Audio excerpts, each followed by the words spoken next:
Mheshimiwa Rais, kwa upande wa meli unazozizindua, Mheshimiwa Rais, serikali kupitia mamlaka usimamizi wa bandari tuliingia mkataba na kampuni ya Zijin ya China kwa ajili ya kusafirisha mzigo wao. Hawa wana migodi katika nchi ya DRC, migodi mikubwa mitatu, yote lifetime ya zaidi ya miaka 50, na wana mizigo ambao wanatakiwa kuisafirisha kwenda China.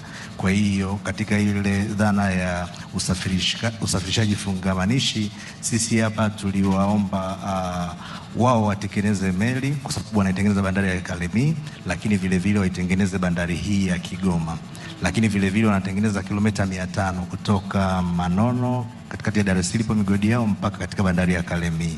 Kwa hiyo sisi ni sehemu ya mradi mkubwa wa usafirishaji wa mizigo ya madini. Na Mheshimiwa Rais, hili maana yake litafungua sasa njia hii ya kaskazini mashariki mwa Kongo, mizigo yao ya madini ianze kupita katika bandari ya Kigoma, lakini kuelekea bandari ya Dar es Salaam ambapo sehemu kubwa tumezoea tunatumia mpaka wetu kule Tunduma.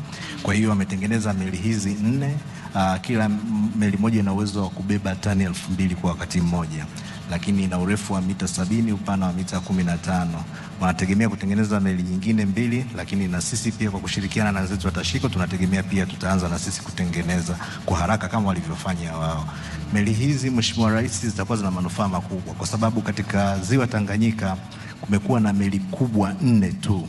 3 zina uwezo wa kubeba tani 2000, moja inabeba tani 3000. Maana yake kuongezeka kwa meli 4 tutakuwa tuna meli 8 kubwa katika ziwa Tanganyika, na hiyo itasaidia kusafirisha mizigo kutoka Kongo kuja kwetu na kuelekea katika bandari zetu nyingine, lakini pia kuwasaidia wafanyabiashara wengi na wananchi wa Tanzania ambao wanafanya biashara na DRC, lakini na pia wale wa DRC.